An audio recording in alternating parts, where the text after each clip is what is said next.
Adivina quién estoy viendo yo en pantalla. No tengo idea. Al amigo de Checo Pérez. Mirá, ahí lo tengo. Pero ¿cómo le va, señor Antonio Ochoa? Hola, Salva, hola, Carlos, ¿cómo están? ¿Qué haces, Antonio? Nada, Pero muy escuchándonos, bien. aprendiendo. Pero muy bien. Pero apórtenos algo usted, que hubo una suba de tasa de corto plazo en Estados Unidos. Primero el mercado se puso verde, que te quiero verde, como él cantaba Raimundo Fagner, y después se puso rojito y ahora está, mirá, no me toqué. ¿Qué es lo que está pasando ahí en Chicago? Pues está acabando mucho la operación. Ayer tuvimos, por ejemplo, el día más bajo de operación que hemos tenido en muchísimos años en maíz, por ejemplo, en un solo día en términos de volumen. Y en la soya estuvo bastante menguante y en el trigo el más bajo que hemos visto desde septiembre. Entonces, la operación baja te deja como que cualquier movimiento dominante el que te vaya dictando el tema del precio. Y la Reserva Federal el día de ayer pues hizo lo que todo el mundo esperaba, pero no es importante en este caso no es importante lo que se hace, sino lo que se dice, porque la importancia está en desglosar el contenido de lo que da el señor Powell al cierre de su conferencia de prensa. Y básicamente te dice que él no sabe si van a regresar a los 3/4 de punto, pero si lo tienen que hacer, lo van a hacer. Y esta carrera contra la inflación todavía no termina. Así es de que pues vas a encontrar un poquito de todo para todos. Esta situación de que las tasas van a seguir subiendo, me parece que se va a quedar por un rato largo y hay que contextualizarlo, que si nos han puesto 3/4 de punto en las subas de tasa, es una medida que ya se nos hizo normal, pero es anormal. Medio punto era una condición enorme hace años. Pensar en 3/4 de punto era completamente aberrante. Entonces tuvieron que recomponer el terreno y lo mantienen con medio punto arriba y seguimos con esta idea. Así es de que vamos a tener pelea entre el dólar fuerte, dólar débil, la situación de las tasas, pero que está derivando en actividad económica con complicaciones. El día de hoy el dinero te paga para no hacer nada, en sentido estricto, y te seguirá pagando para no hacer nada. Y en este orden, obvio que no vas a tener dinero bueno que esté entrando en el canal productivo que te ayude a arreglar el problema que tienes. Hay un músculo gigantesco de la demanda, enorme. Se le ha inyectado un montón de dinero a la gente para que tenga todavía ahorro que no puede dejar de tener. Eso significa todavía más consumo. Contra un problema real de donde se rompieron las cadenas de suministro, tenemos problemas de oferta. Entonces, si no tienes dinero listo y limpio para que pueda llegar desde la banca a promover créditos, a que la gente produzca y emprenda, es difícil que la oferta alcance a controlar esta demanda. Y esta demanda, cuando se te acaba todo y no tienes planta productiva creciente. Entonces, esta situación de no saber en qué va a derivar el año que entra, pues tiene todo el mundo opinando que el año entrante va a ser el año más difícil que vamos a tener desde el 2019 en términos de crecimiento económico. Tal vez es el año en donde menos vamos a crecer. Ya después del 2024 empezaremos a buscar una fórmula diferente, pero al menos el lenguaje de la Reserva Federal sigue siendo fuerte, astringente, no es algo permisivo de crecimiento de precios en commodities, esa es una realidad. Y pues la situación externa, obviamente, que tampoco te lo indica. Estados Unidos está muy atrasado con exportaciones de maíz, más o menos está componiendo el barco con las exportaciones de soya, pero pues Brasil en cualquier momento, honestamente, nos va a poner 20, 25 millones de toneladas de producción de soya mayores al año pasado, con lo que eventualmente, pues bueno, te puedes ver compensado contra lo que pudiste haber perdido en algunos otros lugares, incluyendo Argentina con la sequía. La demanda China muy desacoplado, con un problema de deuda, con un problema demográfico tremendo, y obviamente que esto es una inconsistencia que en el desacople tenemos signos de interrogación sobre lo que va a ser su futuro, y aquí es donde tenemos desconexiones. Entonces, estructuralmente hay cosas de mucho cuidado para el mediano y largo plazo. La industria, por ejemplo, de crushing, de molienda en el mundo va a tener muchos problemas para justificar eficiencias más adelante. En el mundo va a ser muy difícil competir, la demanda tiende a mostrar que ya desplazó inventarios en donde se necesitaban, ahora tienes que buscar que se consuman. Este efecto, por ejemplo, del papel de higiénico, el papel de baño como en la pandemia, que hemos llenado las casas, yo todavía tengo aquí papel higiénico de la pandemia, por así decir, que en su momento fue mucha demanda, pero que en realidad no se reflejó en consumo. Lo seguimos utilizando, pero no regresamos al supermercado a reponer ese inventario, esa misma proporción. Entonces hay que tener mucho cuidado. Yo los escuchaba con mucha atención, lo que estaban diciendo, que si el dólar, que si más, que si menos, y tal, con la soya. Me parece que el productor que se quede sin vender, esperando que el precio suba, va a tener una estrategia incompleta. Necesita entender que lo que debe buscar es una cobertura. Si te gusta el precio de hoy, no lo vendas, no te deshagas de la soya, no necesitas zafarla, todo bien, pero asegúrate que tienes una cobertura porque el mercado tiene mucho más presión y fuerza y promesa de baja hacia adelante, que es lo que estructuralmente está pasando ahorita en Argentina por este desacomodo que hizo el gobierno, que una vez que se tropicalice, pues vamos a empezar a encontrar una situación diferente, porque en realidad el valor real de la soya no lo siguen cobrando por el diferencial cambiario que tiene. Entonces te da un aliciente que parece que es mucho, pero no lo es tanto. Y en el mercado internacional la situación no va a ser fácil. Entonces, tienes que romper esa burbuja mental. Si no tienes un espacio para hacer coberturas, estás realmente perdiendo el juego.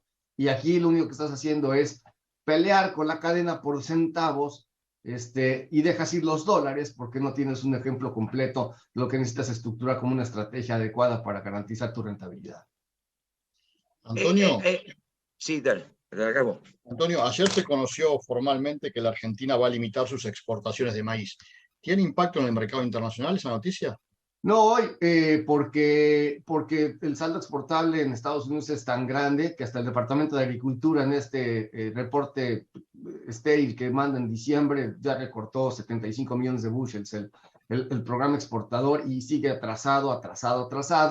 Los cultivos invernales europeos vienen bien, la verdad es que van a tener salida en orden en la primavera y bueno, ya veremos qué pasa con el verano, pero vaya, abasto hay. Y después, nuevamente, en su momento, cuando venga la safriña, que falta un montón en Brasil, pero la promesa es de que la safriña va a ser gigantesca. Entonces, abasto hay. El tema aquí es cómo estamos acelerando el consumo. Y nuevamente, si el consumo está siendo aplastado o forzado a detenerse en diferentes lugares por esta condición entre diferenciales cambiarios contra el dólar y obviamente las tasas que van a seguir siendo astringentes, pues la economía real está sufriéndola y la verdad es que está complicado. Tú vete a cualquier lugar del mundo cuando sales un poquito de Qatar y de Argentina en este momento, ¿no?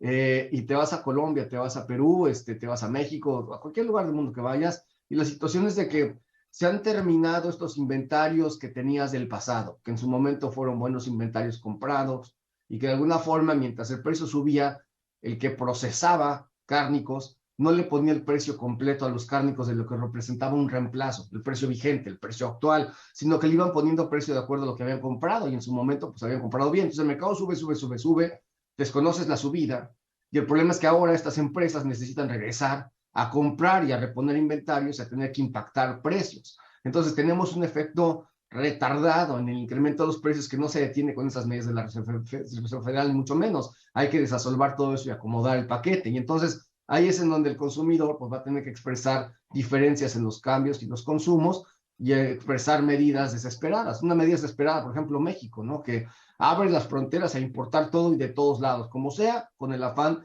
de poder bajar el precio de los productos en México. Entonces, si tienes huevo barato en tal lado, o pollo barato en tal lado, o cerdo barato en tal, tráelo donde sea, no importa. El tema es de que llegue lo más barato posible. Y eso te habla, lógicamente, de que la cadena está desacomodada. Entonces, no sé si a la pregunta di respuesta prudente, pero lo veo ahí. O sea, es irrelevante.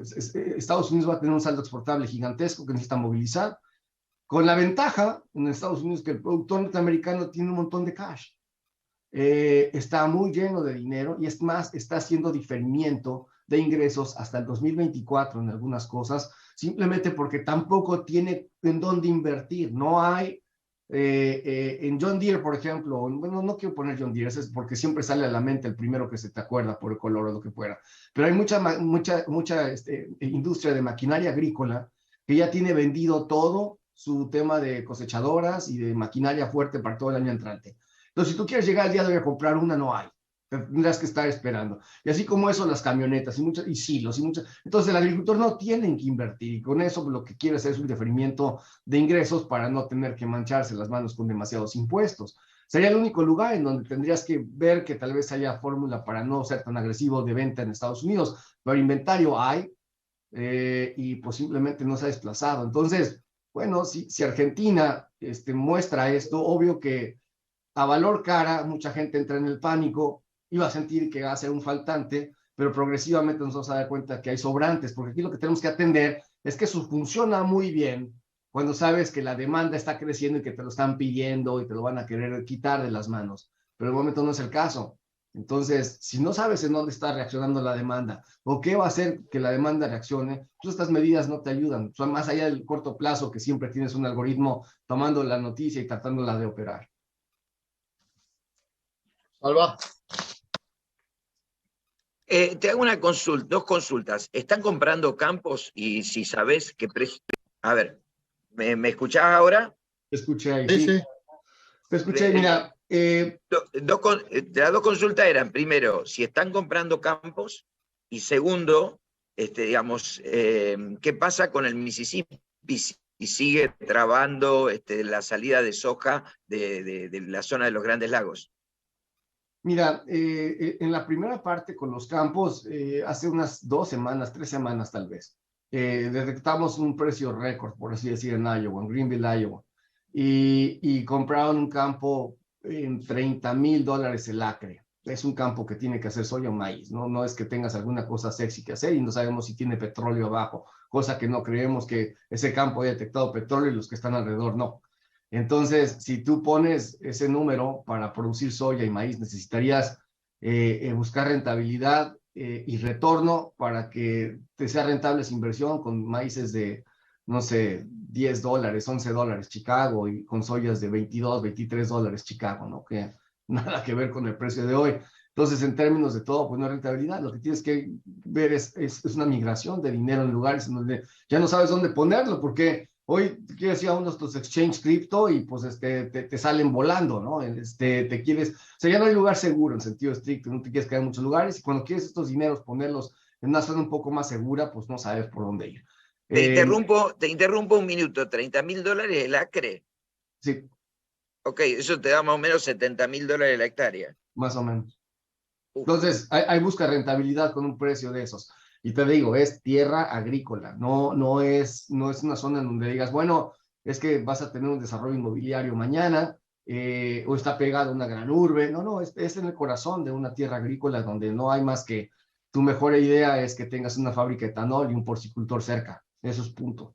Entonces, tiene que ser con eso una idea para decirte dónde se está depositando dinero como zona de resguardo, porque ya no sabes por dónde poner muchas cosas. Hay gente que lo tiene que hacer como mecánica diversificadora. Ahora, no es la generalidad, pero esta zona de Iowa, la última vez que habíamos visto había sido una cosa cercana a los $26,000. Este fue récord y es por lo que te estoy diciendo que fueron 30,000, pero de todas maneras sigue siendo cara la tierra y por encima de todo la tierra crece encima de la rentabilidad. El tema es de que lo quieres tener, como sucede en Europa. Tú en España vas a tratar de buscar un predio que realmente de secano, lo que fuera, no te da mucho, y lo que dices que es tierra, ese es el valor de lo que no puedes multiplicar y tener, y lo quieres tener por muchas otras cosas, que además les vienen las ayudas y tal. Pero esa es la primera parte. Y luego la otra que me estabas comentando con el río Mississippi, pues como sabes, en el invierno el Mississippi deja de ser un caudal de abasto hacia la zona exportadora porque van cerrando con el invierno y con los fríos algunas zonas, obviamente. No se ha compuesto por completo el tema de la transparencia, pero se ha alivianado.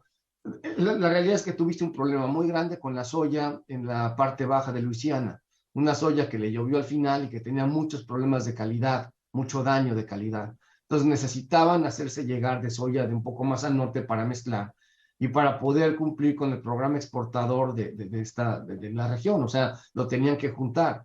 Y eso forzó a que el mismo exportador fuese el que trajera la competitividad contra sus propios clientes para poder cumplir con sus planes, porque necesitaban hacer el mezclado. Entonces, ahora ya el tema ese de la soya se ha desasolvado, empieza a poder tener capacidad para exportar maíz. Digamos que el río ya no es un problema como lo fue antes. Hubo lluvias, en su momento está habiendo lluvias, y está habiendo lluvias en los lugares que importa, que es hacia la zona alta de Ohio, hacia las montañas, en las rocallosas, que hacen que todos esos escurrimientos realmente le peguen al Mississippi. No es que llueva localmente, porque esa lluvia simplemente se va, sino que lo que quieres es lo que está alimentando la fuerza, y lo tienes. Ya con el invierno, pues vendrán estas etapas en donde tendrás nieves, y eventualmente eso va a deshielar y te da el caudal temprano en la primavera. No va por ahí. De momento también el tema del ferrocarril se ha alivianado un tanto con la situación de la huelga, pero los precios en algunos lugares siguen siendo altos para hacer transportación porque simplemente no hay camiones. En Estados Unidos la situación de transporte en camiones está muy complicada. Seguimos viendo los problemas de cadena de suministro que obviamente se expresan en bases todavía altas. Aún así, me parece que el agricultor ya no va a poder ser muy jugoso con las bases, con las primas. hemos visto cómo está bajando las primas, el crusher norteamericano puede comprar primas un poco más bajas, y esta zona que el productor tuvo para secuestrar soya se está dando cuenta que no es una estrategia sólida de largo plazo, sino que necesita jugar con el crusher para poder hacer esto eficiente y buscar sus coberturas por fuera. Bueno, impecable, digamos. Me parece que veo más los precios para abajo que para arriba con todo esto que me decís.